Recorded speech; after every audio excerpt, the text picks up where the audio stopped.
Welcome back to Mock the Mock, where we take a look at someone else's mock draft. And I'm mocking, giving my views, thoughts, and opinions. We got a good one today as we check out ESPN's own Matt Miller's. He's got a 2-round mock draft for us. And remember the purpose of Mock the Mock, just taking a look at other people's opinions and perspective and different possibilities. And it just kind of like open up your mind to the thought that something could happen different, or maybe someone's higher on a prospect than you are. Then it's going to make you want to like seek out why and whatnot. So this is why I love doing it. But what's crack-a-lackin'? It's your boy Broshmo, just in case you did not know. So go ahead, become a bro and subscribe. Leave this video a thumbs up if you enjoy the content. As always, let me know what you think in the comment section below. Let's have that nice, beautiful football discourse. I am starting my prospect rankings back up with my post-Senior Bowl rankings. So be sure to check those out. I believe they started this morning. If that's true, then it's quarterback. So it's a good one. But let's go ahead, get into this sucker with the projected trade. All right, cool. Let's just get the trade out of the way. Projected trade, Colts move up for a quarterback. The Bears will be... so the Bears are being sent the 4th pick, the 35th pick, 4th rounder, and a 3rd rounder. And that doesn't seem right. See, this is what I mean, man. Everyone's got all this different value in mind when it comes to who will be traded and what. You would think the Bears would land a 1st rounder in 2024 from the Colts, but in this scenario, they're not. They're just getting a 3rd rounder in 2024, and they're picking up an extra 4th this year. It's like, I feel like I could get that from the Texans. But anywho, they're going Bryce Young. So they stopped kicking the can down the road and finally address the quarterback position, as they should. And I think they will in this class. Let's see what he has to say about Young. Young is master in the pocket with poise, vision, agility, and a sixth sense that reminds me of Joe Burrow. In fact, Burrow would be my comp for Young. Ooh, if he was a few inches taller. See, that's the biggest thing on Young, man. Itty bitty, but hey, man, it don't matter the size of the bone. It's the motion in the ocean. Let me tell you, that throwing motion from Bryce Young, mama freaking mia. But I do understand if you have reservations when it comes to his size. But I'd like to believe. All right, Houston Texans are going with Will Levis. This is kind of a common thing we've seen, like, talked about when it comes to perhaps maybe we a lot of us feel like CJ Stroud has this, I guess, this high floor, whatever that means when it comes to quarterbacks. So essentially a low bust rate compared to Will Levis. So Will Levis might have the better tools, probably maybe a higher ceiling. So for the Texans, do you go ahead and shoot for that? Like, I don't know. For me, regardless, I think this is a quarterback. I get it. Oh, man, defensive-minded coach. La-di-da. He's going to come in and he's going to use his pick on Jalen Carter or Will Anderson, and then they'll think about quarterback at pick 12, or maybe not even at all. Maybe they'll just try to invest in next year's quarterback class, which that's always a silly notion to me. Like, I think that's one of the I don't want to say stupidest, because that feels harsh. It's one of the stupidest, I think, ideas. It's like, okay, you have no idea what next year's quarterback class is going to look like. You're basing it off this year. Okay, what if a year later, suddenly you're looking at the 2022 quarterback class and you're like, oh man, this kind of sucks. Or you're just not in position. Maybe you're not inside the top 10. Shoot, the Panthers are at 9, wishing they lost more games so they could get a quarterback. And now you're going to have to move draft capital just to move up. Listen, you've already evaluated this draft. There's still a whole nother year to be played for the 2024 draft. You don't know how all that will pan out. You're just going with your best guesses. You've evaluated this quarterback class. Go ahead and make the picks based on this quarterback class. And I think you're at 2. The pick says quarterback. That's my opinion. I get it, D'Amico Ryans. Hey, I mean, really, we don't just need a superstar quarterback. We need surround that quarterback with a good offensive line and good playmakers. Cool. Then use this pick on that. I get it. The value's not there. Okay, so that's all well and good. Just get your freaking quarterback. Why am I so hot and bothered? Oh, man, we're only 2 picks in. Let's keep going. Arizona Cardinals, Will Anderson. Again, you're taking the best, like, whoever you deem the best at the best non-quarterback prospect, whether that's Jalen Carter or Will Anderson. It's one of those two, the blue chip prospects in this class. The blue chip non-quarterback prospects. Someone came and was like, well, Bijan Robinson's a blue chip non-quarterback prospect. Fortunately, he also plays the running back position, which is a valued position. While he may be blue chip, that probably, at least in my opinion, you're not going to pick that inside the top 10. Or at least you shouldn't, in my opinion. But yeah, whoever you're cool with here, like if you prefer Anderson, go Anderson. If you prefer Carter, go Carter. And this is why the Bears trade down to 4. This is why I think they stay inside the top 4. Whether that's moving to 2 or moving to 4, you still likely will have a shot in either Will Anderson or Jalen Carter. I think this is the best case scenario here because I think Matt Eberflus, he really likes to build the line from the inside out. Jalen Carter would be a great building tool here. Now this is where the draft kind of starts. What are the Seattle Seahawks going to do? Do we see edge? Do we see quarterback? Do we see corner? I don't know. And we see edge. They're going with Tyree Wilson. Tyree Wilson, very versatile body type. Huge wingspan. I think he's a guy that can kick inside the line on passing downs. And, I mean, you got Nwosu. He has 1 year left on his contract. Does he put right here? You have Nwosu. You have Boye Mafe, Darryl Taylor. So it's like you got now a bevy of these pass rushers. So there you go. Get more pass rush. It'll help the secondary out immensely. They got good talent in the secondary. Doesn't mean I don't think they should keep adding. I really do. I still think the cornerback 2 spot is an issue. While Michael Jackson, he showed some encouraging signs, I still want bet on that. I'd still continue to add talent there. All right, we got the Detroit Lions going with Devon Witherspoon. This is like one of the most popular picks right now to make. I've been making it myself past few weeks. I really say you could go Witherspoon, you could go Christian Gonzalez. Those are the 2 picks there for me. I feel like I still kind of lean Christian Gonzalez as my top prospect over Witherspoon, but it's real close. Regardless, I like the idea of the Lions being able to just pick your corner here, get your pick of the Gonda, and then address whatever you want at 18, really. See how the board falls. Like, you're just not going to get a shot at 18 on guys like if you're Devon Witherspoon or Christian Gonzalez. If you're lucky, Joey Porter will still be on the board. But then you're looking at, like, other corners where it's like, at 18, that's not exactly the move I really want to make. But I just think it's better here. Las Vegas Raiders are going Peter Skoronski. Okay, McDaniels seems more likely to go after free agent Jimmy Garoppolo or re-sign Jarrett Stidham. Probably re-sign Jarrett Stidham, but still, they probably want to bring in Garoppolo. Like, you got to bring in some competition at the quarterback spot. Peter Skoronski helps the offensive line. It's fine. I'm a big fan of Skoronski. I think you just know he's going to work out. Like, he's going to be a good NFL player, whether that is a tackle, guard, or even center. So, yeah, it's a fine pick. It's a fine pick. It's a safe pick for McDaniels, who was under a little bit of fire this year. Myles Murphy going to the Atlanta Falcons. I like the addition of pass rusher here for the Falcons because I think they got some good talent there in the secondary. Again, it doesn't mean they don't stop adding talent, but they desperately need a pass rusher badly. Myles Murphy, he is that guy.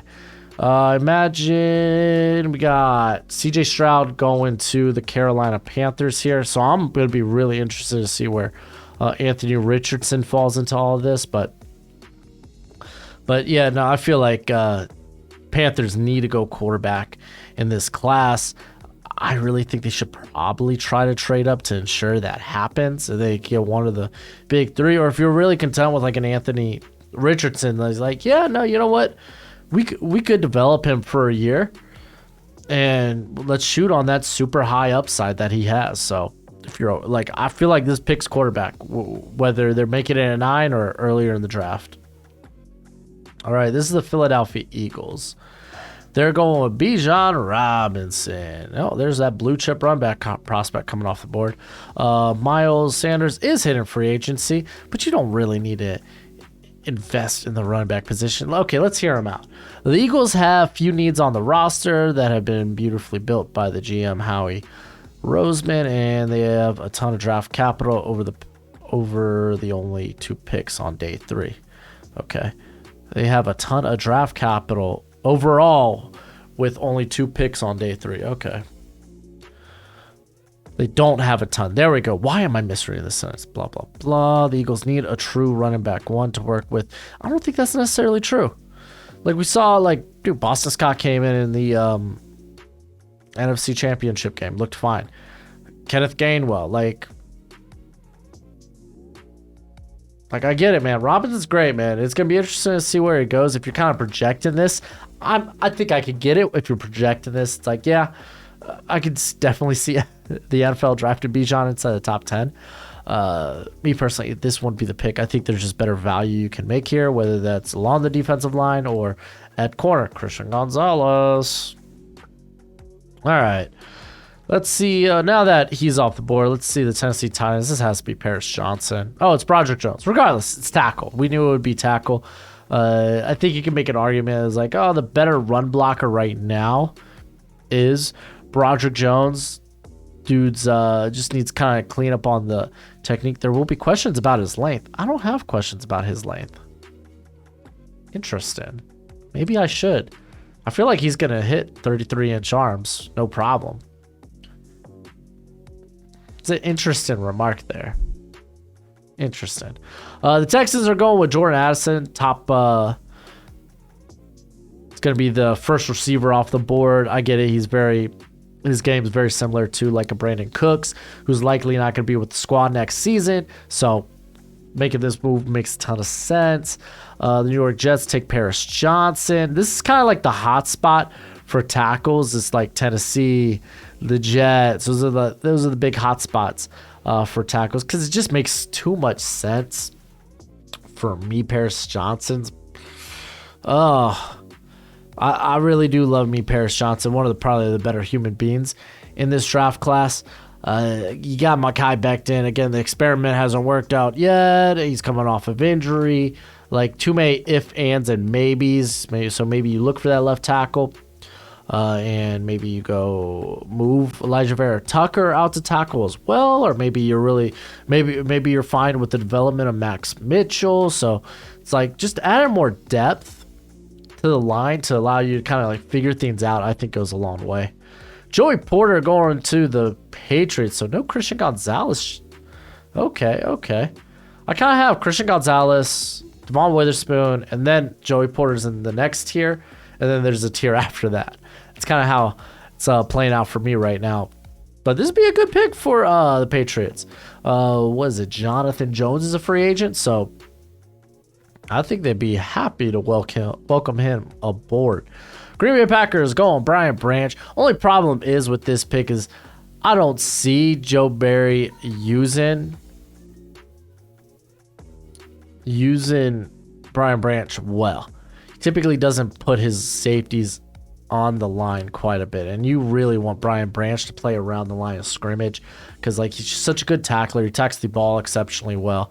You just love him in that space. So I just have questions about the fit necessarily, unless Barry's you know what, I've been doing the I got a spot for Brian Branch, and maybe it's something in his defense he didn't feel like anyone on the roster this past season could execute. So I don't know. It's a good pick, though.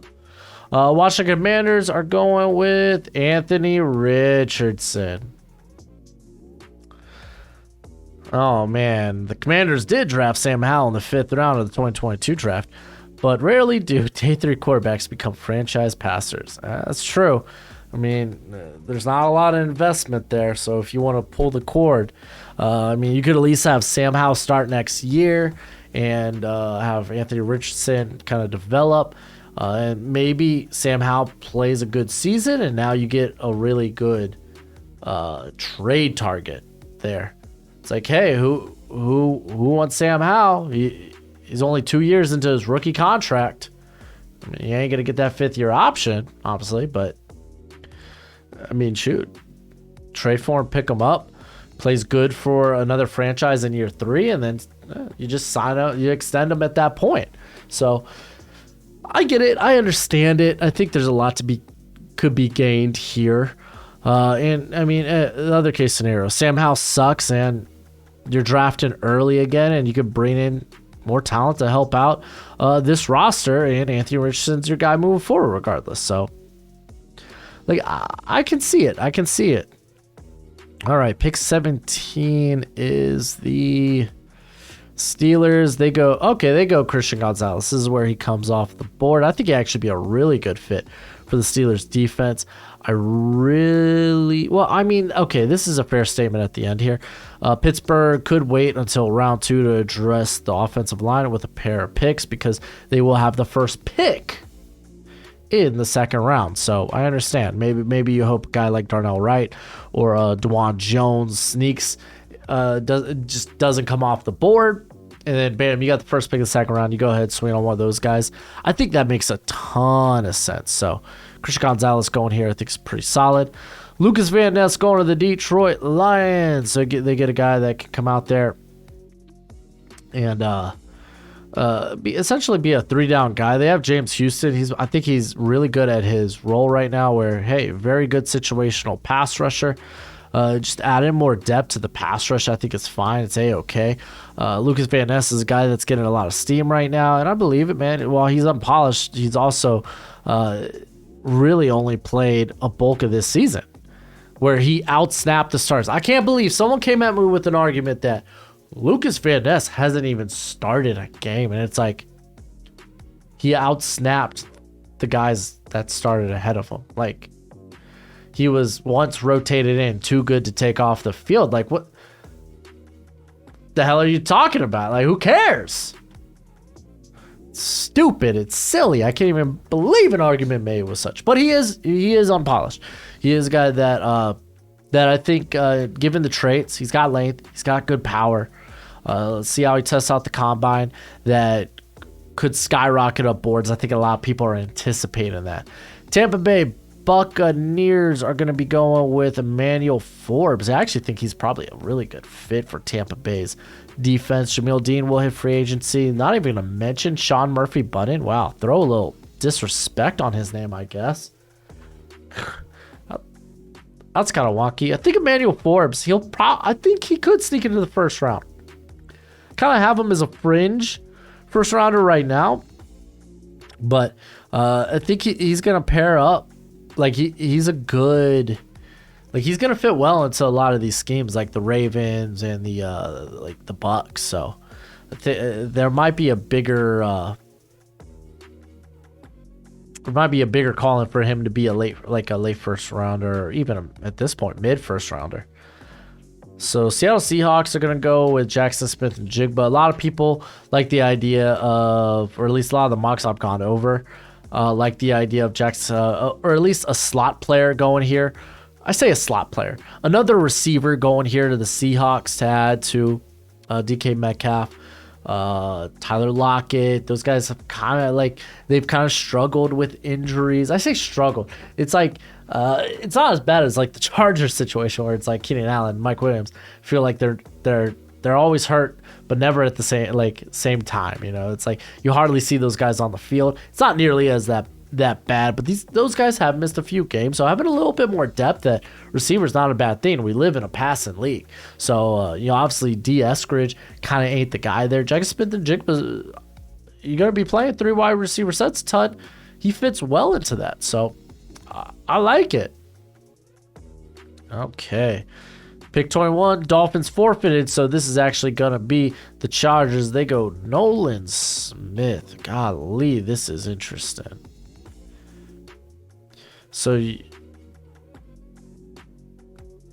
he'll help, and in the meantime, he can help in space at linebacker when Bosa and Khalil Mack dropped to defensive end. Maybe I should have read that whole statement. Nolan Smith will need to add strength, but his ability to quickly get into the backfield, gives the Chargers a long-term pass rusher opposite Bosa. Okay, so this is like an eventual, like, okay, eventually we're going to get off Khalil Mack's contract. Let's be honest, once we pay Herbert, we're going to have to cut ties with some of these expensive free agents we brought in. So that's fair. Well, technically, it was traded for, but you get what I'm saying. So Nolan Smith's the guy that's just going to be robbed of a pro day because of the torn pectoral there in late October. I believe it was either early to mid-November where he got surgery on it, but I think that still should keep him out of being able to perform at his pro day. I don't know. We'll find out. We'll see. I think it's typically 6 months, right? Torn pectoral. So it just doesn't line up. So I wonder how much damage that will do to his stock. Baltimore Ravens. This feels like Quentin Johnston. Quentin Johnston sliding down board. Suddenly people are hating on Quentin Johnston. I mean, I guess I kind of get it, but I don't agree. So yeah, I get it, but don't agree. Let's go with that. It's like, oh man, this guy can't really high point the football. Well, correction, he did that very well in 2021. 2022 wasn't nearly as good, but say he can't do it when we've seen him show the ability to do it for a full season. I'm not sold on that. Oh, drops were an issue this year for him. He had a 5.7% drop rate in 2021. And you're not going to tell me you're going to take Zay Flowers, Josh Downs, those guys I think had close to 10% drop rates this season, and the year before they were well over 10%. Jordan Addison was, I believe, at 9.9%, I think, in 2021, and then in 2020 it was at 14.5%. So it's like I don't know. I'm not. I feel like he has a lot. His hands are way more sure than I guess people give him credit for, but I feel like a lot of people are kind of nitpicking and try to just talk themselves out of it. I also think a lot of this talk is to try to kind of devalue a wide receiver. You kind of heard this, at least when looking at these mocks, you've heard this narrative of, well, I mean, hey, man, I think the receivers on day 2 are not too far off, so we could wait on a receiver until day 2, and that's going to kind of hurt the stock of guys like Addison, Jackson Smith and Jigba, Johnston, and they'll probably slide down boards, which I don't disagree with, but I still think, you're looking at like picks like 12. Could they go receiver? The Texans pick 14, I believe, is the Patriots. They could go receiver. The Packers, they could go receiver, but they won't. So it's like, I think still they're in that mid-round play. I don't think they're going to nearly slide as much as people are saying. But again, never say never in the draft. Get weapons for Lamar Jackson. This is a good pick. Minnesota Vikings are going with Drew Sanders. This is a bit interesting. Jordan Hicks and Eric Kendricks will play next season at 31. Only 2 teams have allowed more yards per play in 2022.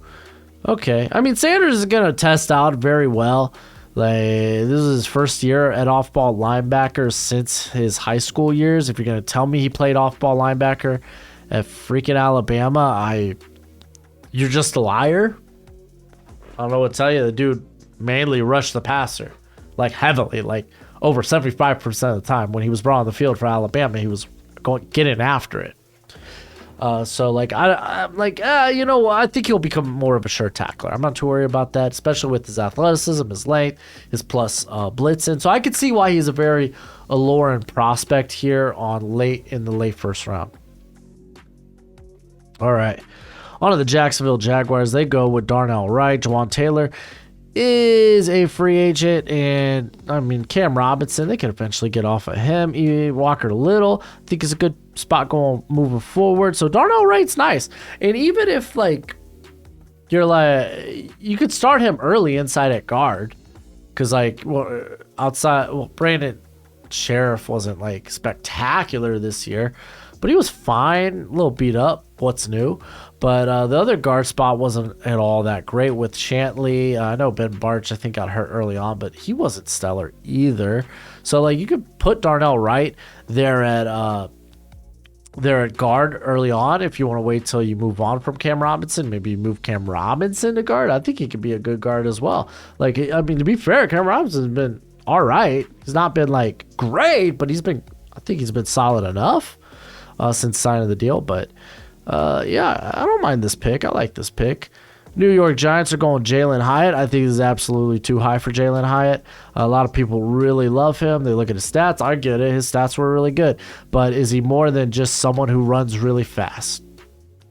Like, I think he's definitely, I think, a better route runner than guys we've seen in the past, like Anthony Schwartz and Danny Gray, who were these speedsters. But like felt more like track stars than actual football players, which that's not fair to Danny Gray. Danny Gray was absolutely a football player. It's more the Anthony Schwartz thing. That's why I probably wouldn't touch Hyatt in the first round. Also lacks a lot of physicality after, like, during the route. And that actually created a lot of mistiming on routes this year at Tennessee. Offense that really operates on the quarterback throwing out in space. It creates space for the quarterback to throw to these wide open windows. And Hyatt, there were times where he'd get roughed up, throws off the time into place. Luckily, they had Hendon Hooker who was very good at improvising when he needed to. So I get the need for wide receiver, but for me, Hyatt personally, I'm not this high on him. All right. We got the Dallas Cowboys going Osiris Torrance. Ooh la la. I don't mind this, I suppose. Like, it's interesting. Who's currently playing at guard there? I mean, I guess you want to get younger there. Zach Martin is getting up there years, but he's still playing pretty well. Who's the other guard there? Connor McGovern, right?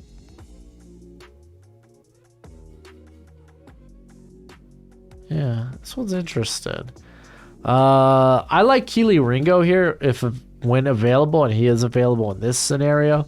I love Osiris Torrance. I'm gonna list. He's gonna end up being a top 20 prospect for me. I'm a big fan. So if you're just like, oh, best player on the board, then okay, I guess. Buffalo Bills, they're going Cody Mock. Man, this is too early for a Cody.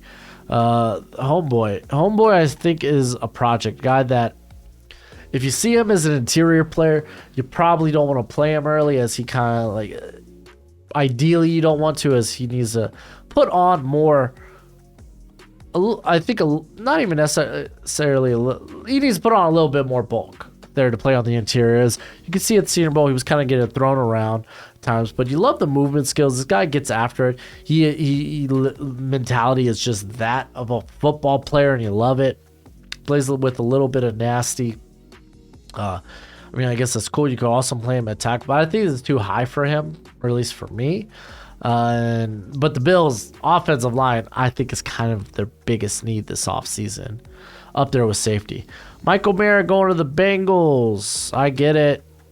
Hayden Hurst, he's a free agent, I mean, this is exceptional value, but I'd still be looking at the offensive line. The New Orleans Saints to go Keon White. I just made this pick in my draft. Yeah, no, the pass rush was kind of pee-pee poo-poo for the New Orleans Saints. Marcus Davenport is a free agent. David Onyemata, who mainly plays on the interior, but to be fair, White's kind of versatile in that regard. I think he can can kick inside and be a-okay. Peyton Turner really hasn't shown much. Cam Jordan's coming off his worst season since rookie year, so I think edge makes a big lick of sense. Derek Hall going to the Chiefs here. I'm not this high on Derek Hall. I don't think he's the most bendy guy. He's a guy that likes to win from a wide 9 alignment, and I get it. You want to get more pass rushers. He's a better size than a guy maybe like BJ Ojolari, who could be available here. So I understand. I'm just not that high on Derek Hall compared to, I guess, Miller here. All right, we got, this is the last pick of the first round. Then we're gonna run through the second round. Darnell Washington. Okay. Washington and Dallas Goedert would create a ton of mismatches. He will quickly prove Philadelphia the chance, or provide Philadelphia the chance to run 2 tight end sets. It's kind of a whatever pick to me. I mean, I get it. Get into the extra blocker. You're bringing in Bijan, but I don't know. I'd rather they address defense with this pick. All right, let's see what's going on in round 2. John Michael Schmidt. So they're addressing that interior. This would guess be a move to upgrade on Mason Cole. That's who they have. Who they had at center last year. To be fair, John Michael Schmitz actually could play guard, so maybe if you're out on Dotson because he had a down year, that's potential. I'd really prefer to go after a tackle here, though, if I'm the Steelers. We got the Houston Texans, Dalton Kincaid. Hey, screw it. I get it. You got a defensive-minded coach, and you're like, the hell with it. We're grabbing our quarterback. We're grabbing a receiver. We're going to get a playmaker at tight end, too. I love Dalton Kincaid. Big fan. So they add him there. Arizona Cardinals, Steve Avila. The interior of that line was kind of the big weakness. They got DJ Humphries. Josh Jones played well there at right tackle. They don't know if Kelvin Beachum is a free agent, but he also enables you to have a little bit of depth there now at tackle. But Avila, man, he really, really improved his stock in my book. Chicago Bears, Zay Flowers. This is a great pick here. Honestly, it might be. This could essentially be a future replacement. Like, it'd be fun to have them and Darnell Mooney, but once it comes to Mooney's contract and you don't want to pay him, it's like, well, we got Zay Flowers. There's our small, fast receiver. Enjoy free agency, Mooney. And again, that's just me kind of projecting future, but Zay Flowers is a good pick there. He had a really good shrine ball. Let's take a look at the next pick being Los Angeles Rams, B.J. Ojolari. I like the idea of them going with edge here. Tackles also in play for the Rams. Seattle Seahawks. They're going with Brian Brazee. Forgot he didn't even go off the board in the first round. He missed time because why do people point out kidney issues? Like, he's got it. Like, does he have kidney disease? I don't think he has kidney disease. Am I about to look this up? I don't think I'm about to look this up. I'll look it up after. But he missed with the kidney infection. I don't think he actually has kidney issues. You want to bring up the other reason he missed time? He doesn't have injury questions. What is this nonsense? He tore his ACL. He had kidney infection this year. What was the other time he missed? How about you say that, Matt? Huh? You don't want to bring it up? He was going through a little death in the family? No, he just missed time because of injury. Maybe that's not what Matt meant. I don't know. But I don't get this notion that he is injury prone. All right, Las Vegas Raiders, Trenton Simpson. I love this guy out in space, but I don't like the idea of the Raiders because with their first pick, they took potentially a guard, hopefully a tackle, Peter Skoronski. I kind of want to hit on more valuable picks here. Corner, pass rush, quarterback. Probably not here, but I just want to throw that out there. The Panthers are going with DJ Turner. I don't have him nearly as this high, but I will admit he is a very good prospect. It's just a very good corner class. So adding more talent to the corner position, okay with that. No problems here. I was going to say the Saints are going to take Jahmyr Gibbs. It just, for me, it made too much sense. But they go Tully Toi Peloto, so they're really trying to refurbish that defensive line that kind of was a little lackluster this year. Tennessee Titans are going with Will McDonald. I like the idea of him just flying off the edge there. Get a very, very disruptive pass rusher. Will McDonald's this is kind of going to be the Arnold Ebiketie in this class. Older prospect that you just love to get after the passer. So I think we're going to be talking about him a lot with this pick. All right, Mozzie Smith, Browns. Their interior is squishy. They grab a nose tackle that's probably going to test out real good. All right, New York Jets, Antonio Johnson. So I've loved Jamie Robinson here for this pick, but to be fair, Antonio Johnson was never available for me, or usually isn't when I do 2 or more round mock drafts. We got Josh Downs. Going to the Falcons. I actually love this a lot. I did a similar thing in my 2-round mock draft where I took a receiver. I was like, yo, let's get this fair evaluation for Desmond Ridder, so let's get him weapons. All right, let's keep rolling. Green Bay Packers, Luke Musgrave, Robert Tonyan, he is a free agent. New England Patriots, Matt Bergeron. So they get a tackle. I've heard a lot of reports that teams are also viewing him as a high-end guard.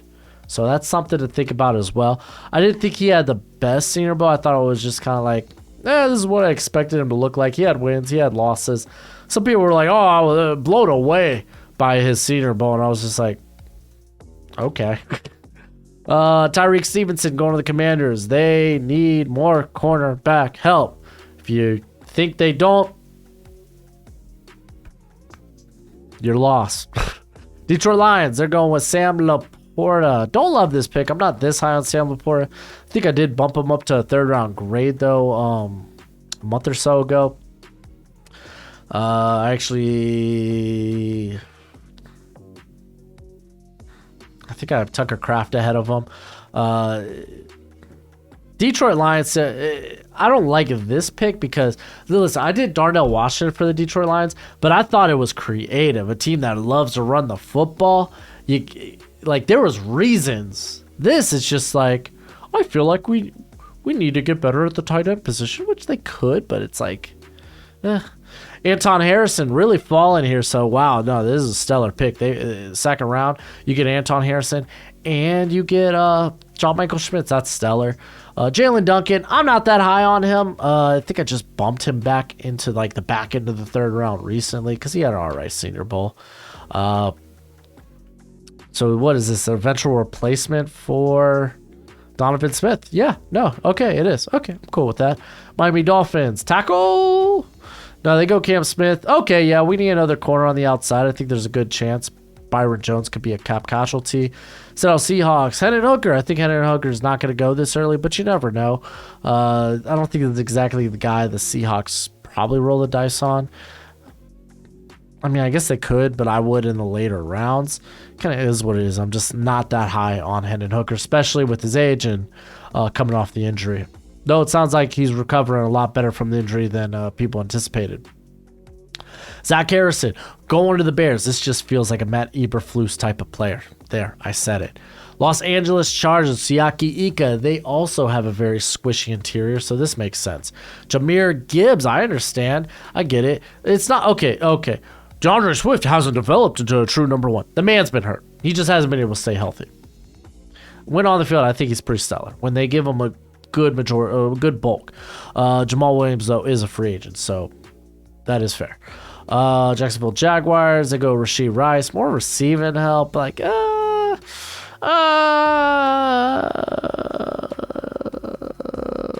guess it's fine. The Giants, they go with Joe Tippmann. This is a little earlier than I have Tippmann, but he is a guy that I think is going to rise up a lot of boards. I don't know about this high, but that'd be cool. I'm a big fan. I was high on him. I say I was high on him coming into the year. I liked him as like a day 2 guy, but yeah, no, they need some interior help there. Clark Phillips. Oh man, I think actually he'd be a really good fit for Dan Quinn's scheme there. So another guy with a lot of playmaking ability next to Trevon Diggs and Deron Bland, who played really well this year. So that's actually kind of cool. Deonte Banks. So this is actually about I think I'm a little higher on Deonte Banks than Matt is, but the overall consensus sees him as like a back end of the 1st round type of guy. I'm not there yet with him. But Buffalo, getting more cornerback help, I think is A-okay. So yeah, I think they do want to get more depth there, the back 7. We got the Cincinnati Bengals going with Keely Ringo. This is an interesting fit. I kind of like this. Keely Ringo, by the way, wow. Just crap on Keely Ringo. Why won't you, Mr. Matt Miller? Hey, man, I get it. He struggles in man-to-man coverage. Could push him to the late round 2. Well, going to a team that plays a lot of zone, I guess that's A-okay. All right, we got Carolina Panthers. Their next pick, Tyler Scott. I'm not nearly this high on Tyler Scott, but the dude's going to test out well. I think he's a fun player. Still a day 3 guy for me, but I don't know. We'll see how he tests out. He does have some fun tape. Kansas City Chiefs, they're going with Tucker Kraft. I get it. Travis Kelce. He's going to be turning 34 next season. You want to look for the next one of him. Okay, that's fine, but this is about Tucker Kraft's range anyway, so I guess that's okay. Philadelphia Eagles, they go Keanu Benton. This is actually one of my favorite fits, is Keanu Benton to the Eagles. So I actually like this pick a lot. But let me know what you think. I kind of just try to speed run the second round. If you want to check out the article, go ahead, check it out for yourself. Let me know what you think in the comment section below. And that's it for the video. Go ahead, do the YouTube thing. As always, until next time, you be easy, my friends. Later.